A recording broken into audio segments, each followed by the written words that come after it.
erode by a number of people coming out and saying you were flat wrong, or you lied about this, or you deceived the American people about this.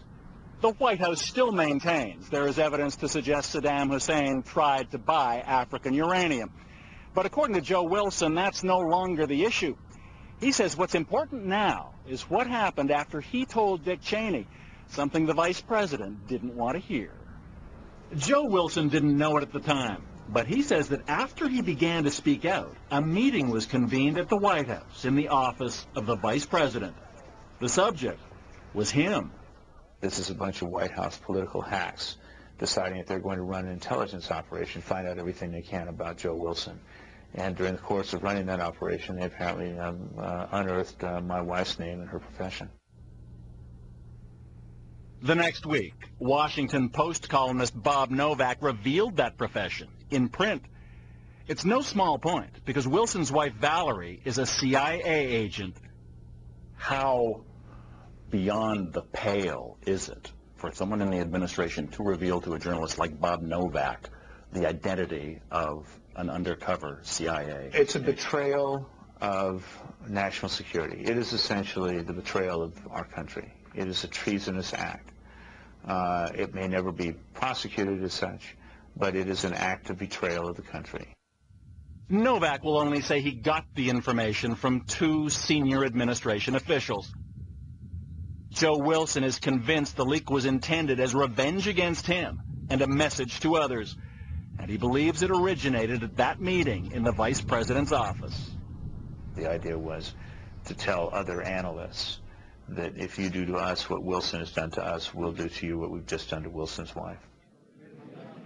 The manipulation of U.S. intelligence, the war that followed, and the occupation that now threatens to drag on for years have not only cost thousands of lives, they've also made Iraq a land of opportunity with billions of dollars available to the lucky few.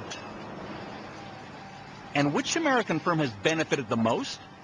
None other than the vice president's old company, Halliburton.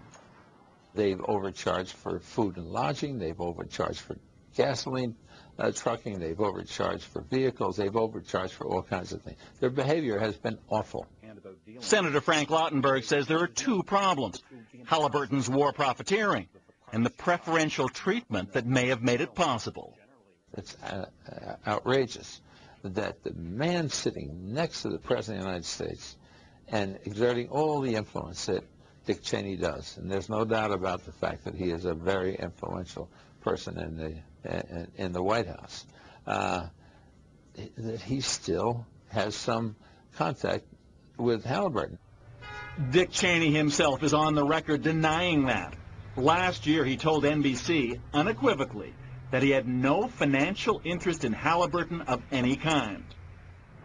But wait a minute, that's simply not true. According to the Congressional Research Center here in Washington, Dick Cheney receives deferred compensation from Halliburton, hundreds of thousands of dollars a year of it. And he has stock options in the company worth millions of dollars more, the value of which only stands to improve the better Halliburton's business is.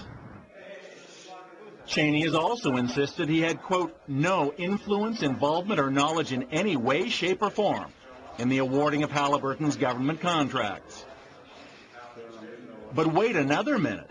A Defense Department memo recently surfaced revealing that when Halliburton was awarded its $7 billion contract for Iraq without competition, despite his denials, the Vice President's office was indeed briefed on the contract and then specifically approved it. Not surprisingly, there is a lot we would like to ask Dick Cheney. It may be even less surprising that he wasn't available to us on camera. So we asked James Woolsey, a staunch Cheney supporter who espouses many of the same ideals as the Vice President, about American power, business, and war. Can you understand how people in the rest of the world listen now to the rationalizations of the war in Iraq, and given what was said before and what's happened there since, look on it as justification of what is still a bad idea?